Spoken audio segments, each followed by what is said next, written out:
that night, I woke up again at 1 o'clock in the morning, and there he was standing at my bed again. And I said, no, no. Last time you were here, no. I don't want to. I don't want this. I don't want to die. I don't want to be sick. And he just stared at me, didn't say a word. And so I took a breath and I thought, this isn't going to go away. And I felt inside of me saying, okay, all right. And he just did this. He just reached his hand out. And when I went to touch it, boom, we immediately started flying. And we were flying through the air. And as we came down, I could see that we were actually coming down right at my ranch, right in the middle of my ranch. And it's like one of those silly dreams that you have when you're flying and then suddenly you're walking fast to stop. And we both do that. And this spirit is walking in front of me. And he's picking these things out of the ground, these black spikes, it looked like. And I said, what are you doing? And he said, these are still energetic remnants from past civilizations that are in the earth that I'm clearing, because this is a sacred ground that needs to be reinvigorated. I said, okay. And I'm still just following behind him as we're walking. And I said, by the way, what's going on? And who are you? And he said, you can call me father. And I thought, well, yeah. And I thought, well, my father's dead, but you're not. Well, maybe it's another father from another lifetime. I really, it's so going so fast. And we walk a little further, and I can see on the left, there's a campfire, a huge campfire with a dozen ancient Native Americans just around it.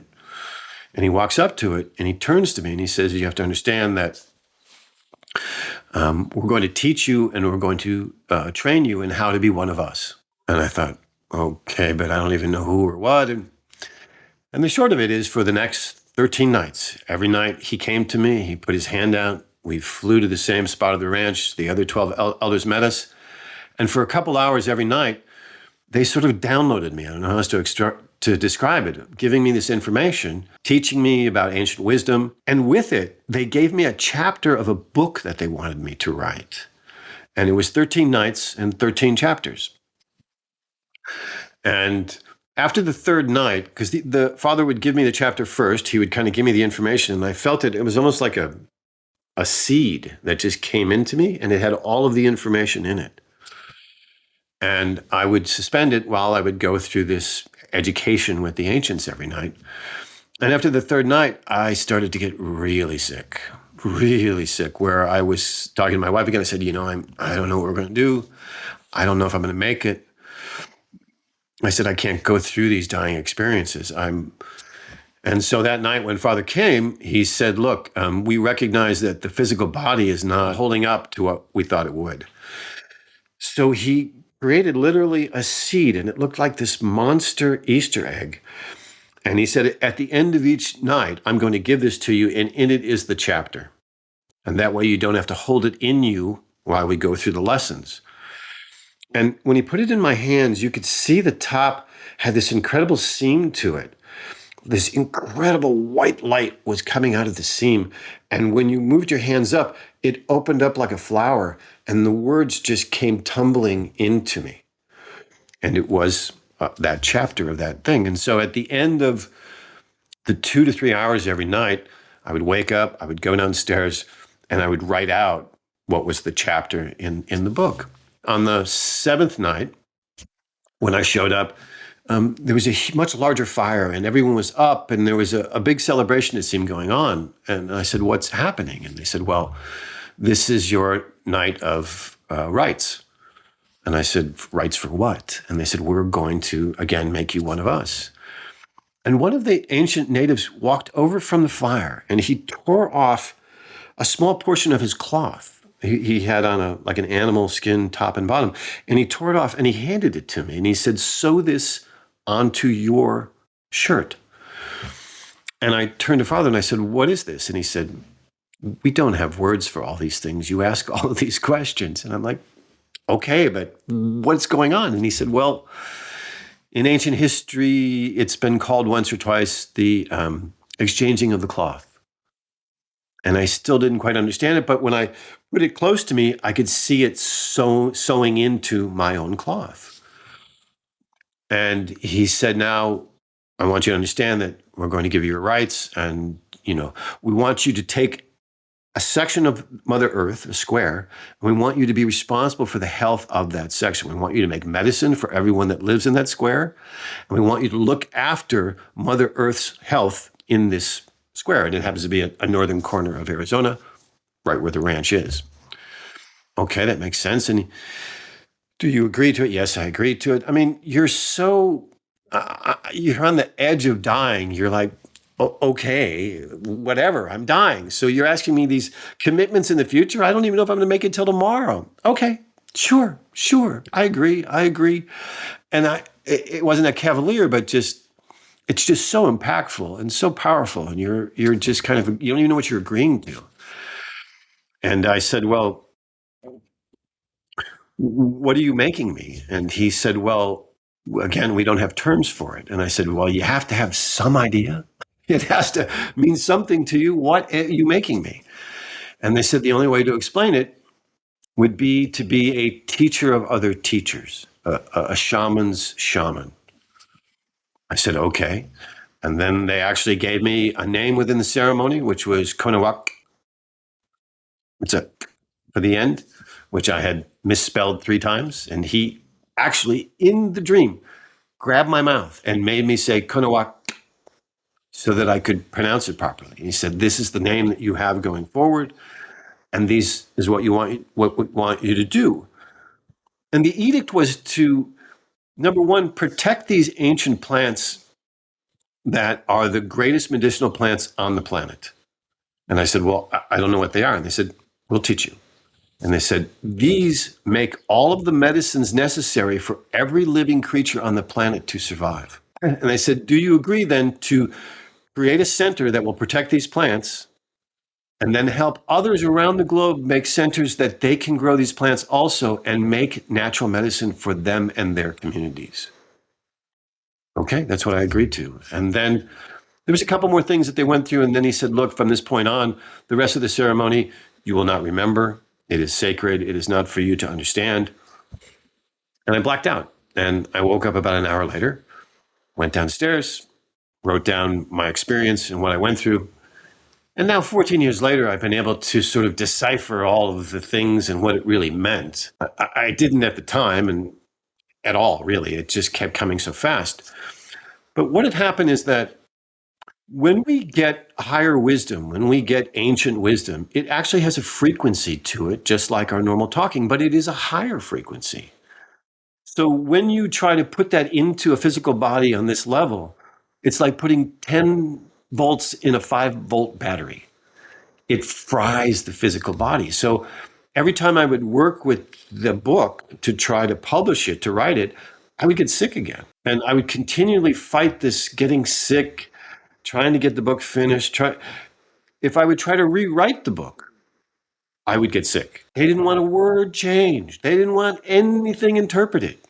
And it wasn't that they were so right. It's that they understood that when you put just the right words together, you elicit a response in the human body that allows them to think on a higher level. It's a very interesting concept. It's sort of like saying, look, you see the dog run. Okay, you think, all right, I see a dog running. But if you say, look, time is the only thing that's important, your brain goes, what do you mean the only thing that's important? And you start to think 50 different things. Well, is this time important? Do you mean a watch? Do you mean the future? Do you mean the past? So a combination of 5 simple words can elicit tremendous thought and tremendous understandings, where another 5 simple words put together doesn't do anything to you. So the book was written very simplistically, but it was put together in words such that every time that you read it, depending upon where you are, you'll actually get a different meaning from it. The 13 chapters, it is the path, karma, life force, coming earth changes, how to heal yourself, the physical body, the ethereal body. It was what they claimed it to be was a basic manual for how every person on earth used to understand what it was to be here. Sort of if you were an Atlantean, this is how you used to think. You used to realize lived many times. You used to understand you are simply a ball of energy inside of a physical body in a temporary time. You used to understand that to heal someone, you actually had to change the frequency and the energy of them, not cut into them, not give them drugs, actually change their energetic makeup. So it was a basic manual that they say that man had forgotten over the last 5,000 years. A basic understanding that every human being that used to live on this planet carried around with them. Now, their further explanation of it was that it wasn't that we got stupid, it wasn't that we abandoned it out of ignorance. They explained that the universe is this enormous sort of shell, almost look at it as like a tunnel, right? And we, because now there's 100,000 million other planets that we've decided, that we finally realized, and there's a million other galaxies that exist. We, along with everything else, work in a complete rotation around that universal tunnel. We go in a complete circle. As you're traveling around in this circle on the inside of the universe, you get closer to other planets, to other galaxies, to other energies. And those planetary influences actually affect our thinking. They actually raise our vibration or lower our vibration. And so they explained for the last 2,000 years, we were in a part of the galaxy that was hidden from most of the rest of the planets in the universe. And because of that, we were in the dark ages. We were not getting the energies, the higher energies that exist in the universe. So we were not thinking in a higher way. And the Mayans described at 2012, not the end of the world, but a reuniting of the energies that exist in the rest of the universe that would change the planet, change the way we think, and change the way we live. So we just basically came back into the right neighborhood to start thinking clearly again. And the book was supposed to be sort of the introduction to help us remember how we used to think and live and treat the planet and each other, really. And at the end of 13 days, he came to me and he said, that's it. He said, for me to have come down to this level and to have communicated with you is an extraordinary event, and I will never be able to do it again. You will never see me again, but you are now a part of the other, and they will help you, these other ancient spirits, for anything that you need going forward. Because in ancient tradition, only true healers first heal themselves. That's just what they believe. They believe that great healers first have dying experiences, heal themselves, so that then they can help others do the same. I had to start finding ways of making medicine. So I started having dreams of this plant cures this, and this plant cures this. And if you put these two plants together, it will cure that. And I started to make medicine that started to cure myself. But it took me over a year to get functional again. I have to save grace for my family to put up with this. I mean, they never expected, I was this healthy, very successful human being that suddenly was crippled, couldn't do anything. And I went divergent too, as opposed to being so successful to suddenly all I care about is helping the planet. And it was confusing for everyone. But I had agreed, and I knew that they had said, look, you are only able to go forward and continue living if you agree to this new mission. What I will say was the most impactful to me, and I don't want to jump too far ahead, is that as I've started to understand even the book itself that I wrote, because I read it and go, I don't know where that came from. As I read it and start to learn myself, and I started to change the way that I lived, I can certainly understand and see how important it is. But how it connects to us is that every time that you have an illness, its purpose is to bring you back onto your path. The purpose of an illness is to make you change. And that is what's lost in our present understanding. Everyone thinks it's an inconvenience. Everyone thinks it's something that's bad that's happened to them. So what we find in our healing now that we try to teach people is that understand when the illness started. What were you doing? The parents were in the middle of a divorce. You were losing your job. There is 99.9% of the time a traumatic event happening in that person's life when that illness started. And that's what's connected to the illness. So until you address that issue, you will not be shown what is the physical remedy that will actually cure you. So it's not that physical remedies don't work, it's that they have to have a soul component to them for you to be able to actually have true healing. The ancients came to me last year and said, look, let's just take a normal person that's incarnate on the earth right now. They typically have had 40 to 50 lifetimes on planet Earth that's here today because they've been around a long time. They said what they do as a spiritual entity that's lived 50 times is they take 4 or 5 of their lifetimes and they put them together into a new mini me, and they incarnate with the memory of those 5 lifetimes. And the purpose is to finish any of the lessons of those 5 lifetimes so that they evolve as a whole soul. So they lived as a carpenter, as a farmer, as a doctor. They now incarnate with those 3 lifetimes memories, and they have those skills, but they have those lessons that weren't finished. And their whole purpose for living this new life is to finish the last lifetime's lessons. So if they were a farmer in the 13th century and a doctor in the 15th century, their diet was very restricted. They maybe ate a little bit of poultry, but mostly greens and vegetables and rice. So when they come into a modern world, their body, their soul, doesn't accept the modern food, constantly rejects it. But the minute they get foods that are in conjunction and connected to their past lives, they're immediately satiated. And the way that they taught me, to me, was crazy. We were up north. Native American came to me, spirit, put his arm around me, and he flashed his hands up in the sky, and all the stars erased, like he had erased a blackboard. And then he threw up into the sky this diagram.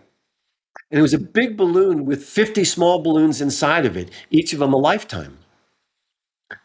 And he said, look, and he just took 5 of the balloons and pulled it out of the 50. He said, this is a new incarnation. This is what comes into a physical body and tries to refine those previous lifetimes in a combined effort and in a complete purposeful effort. So I'm sure you've had people that had near-death experiences that said that they choose the family that they came into. Right? Well, because you actually stand on the precipice of the worlds, and when you agree to incarnate, you'll get a choice. They'll go, look, you can choose this family, this family, this family, and this family, because these 5 different family experiences relate to the lessons that you want to learn. This family will teach humility that you want to learn. This family will teach you poverty that will teach you this other lesson from this other lifetime. You can see how coordinated it really is. There's no randomness to our life at all.